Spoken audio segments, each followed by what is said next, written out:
Okay, back to the din of laundering garments. Okay, so we learned that you're not allowed to soak garments on Shabbos. Now, if you put it into dirty liquid, okay, even if you put a garment, let's say, to soak in dirty liquid, which you're not afraid you're going to clean it, because it doesn't clean it, nevertheless, the Chum said you're not allowed to do it. Why? Because we're afraid, because it's dirty liquid, you're going to squeeze it out, the dirty liquid from the garment. So then you're not cleaning the garment because the garment's getting dirtier, but nevertheless you're squeezing on Shabbos liquid out of a cloth, which is forbidden. So therefore, like this, it has to be very wet, that if you touch it, what's called in halacha, there's a concept in halacha of what the definition of something wet is. It's relevant in Hilchos Shabbos, it's relevant in this, it's relevant in Tumah, it's relevant all over the place.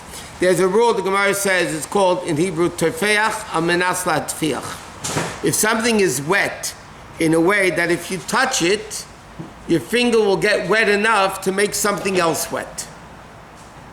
But if it's not that wet, in other words, let's say it's only damp, and if I touch it, yeah, my hand will get a little bit moist, but it's not going to be enough to make anything else wet. So then that din doesn't apply because it's not called liquid for that matter. Now, if the liquid is a clear one, that will leave the fabric clean and will not leave behind a strong odor, again, it's forbidden. Okay, now, where is this relevant in a practical sense? Are you allowed to clean up a dirty spill? Let's say wine spills, okay? Are you allowed to clean it up with a garment? Can you use a towel to clean up a spill, a dirty spill. So the din is like this. If it's not going to make it very wet that you can squeeze liquid out of the towel, it's not a problem because a towel is made to make dirty. Or to give another example, an apron. You know, years ago, especially women always wore aprons. Today, some do, some don't. But when they wore an apron was made to get your hands dirty. Your hands were wet. You wiped it on the apron. The apron got dirty. So if somebody wants to wipe up a wine spill or a dirty spill with an apron, as long as you don't make it wet enough to be able to squeeze liquid out of it, so then it's not a problem on Shabbos. But the best thing, the best thing is to use a rag or paper towel or napkin, something like that. Then you don't care what's going to happen to it. It gets clean, not clean. It's made to get dirty, and then it's not a problem at all. What? Can you turn on an electrical appliance? When? 10 minutes before next benching. And let it run like 10 minutes after the benching. For example, a dryer. Can you, 10 minutes before you bench there, you put the clothes in there, turn it on, and automatically it's going to turn off 10 minutes into Shabbat. I will answer that question and I'll add another detail to it. Can I turn on a dishwasher on a timer? Today everything is timers, right? Can I turn on a dishwasher that Friday night after eating it will wash all my dishes? Before Shabbat you turn it on? Of course, I'm saying I'll turn it on the timer before Shabbos, that 12 o'clock at night after I finish eating, all the dishes will get washed. So that is another aspect in halacha. That's called in halacha, in Shulchan Aruch, it's called afsha milsa. Afsha milsa literally means it doesn't sound right. Or like they say, the expression, it's not Shabbosdik. It's not in the spirit of Shabbos. For instance, there's a din, where Al Rebbe brings down this din, but this is the source of the halacha of this case. The question is, are you allowed to put on grinding mill? You know, they used to have mills to grind okay. Can I turn it on before Shabbos and have it work on Shabbos? I put in everything before Shabbos. I put in the wheat and everything is working before Shabbos. Am I allowed to continue it working on Shabbos? Because I'm not doing anything. It's like turning on the light. The light is on, it stays on. They're turning on the grill, the grinder, and it's working.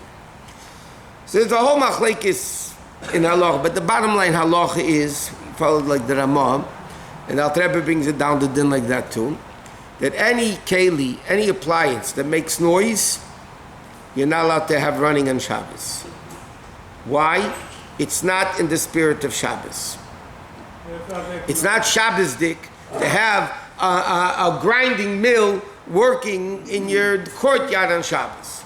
So therefore the poskim write, any appliance that makes noise, you're not allowed to turn on even before Shabbos, that it should work on Shabbos. And if it doesn't make noise, a dishwasher that's quiet? So now the shaila is, how far does that go?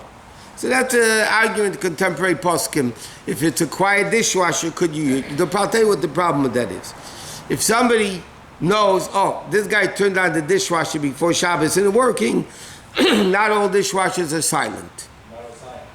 No, the guy's going to think, okay, then I could do with this dishwasher, this dryer, that washing machine. What about a hot water urn that bubbles to keep the water hot every hour or so?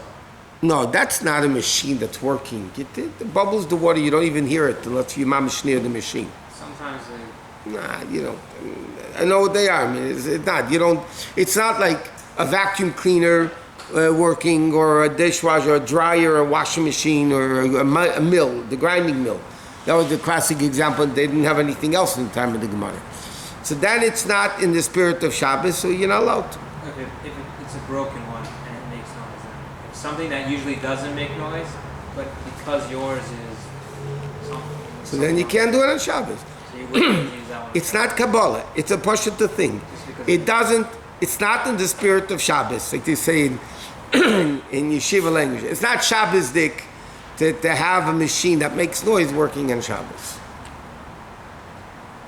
We'll learn later dinim about dryers, hanging up laundry, drying laundry, if it becomes also for the whole Shabbos and so on. Okay, we'll get there soon. Anyway, next din. Okay, you're not allowed to move. Can I ask you a quick question? Yeah. With regards to the wetness, The what? if you touch it, you can get wet enough and you touch something else. Right. You have a bowl of cherries that you just washed. There are beads of water on there. If you touch it, you can go touch something else and get it wet. I mean, you can't write a whole letter maybe on it. Therefore, those cherries you can't eat until they dry, unless if you wash the tila without a bracha. In other words, the halacha is the same thing we learned by Shabbos also, when learning Bishul, that something that's completely dry, if it's already cooked, you're allowed to recook it. If it's wet and it cooled down, so we hold that you shouldn't reheat it. Yeah? What is the definition of wet? What's the difference? You say something is wet, you don't recook. Something dry, you're allowed to recook. So the difference is, that's the halachic difference. That's by the Seder also, right? I mean, that's why we have Karpas, Yorchas before Karpas, yeah? So if the cherries are just damp, that if you touch them, you're not going to make anything, they're not called wet. So then you could eat it, without drying it or without washing the tila. But there's a lot of dinim in halacha all over the place, that when you speak about wet, the definition of wet is tefeach hamenas la tefeach by tumalat, all these, that's basically the definition of it. Okay, next.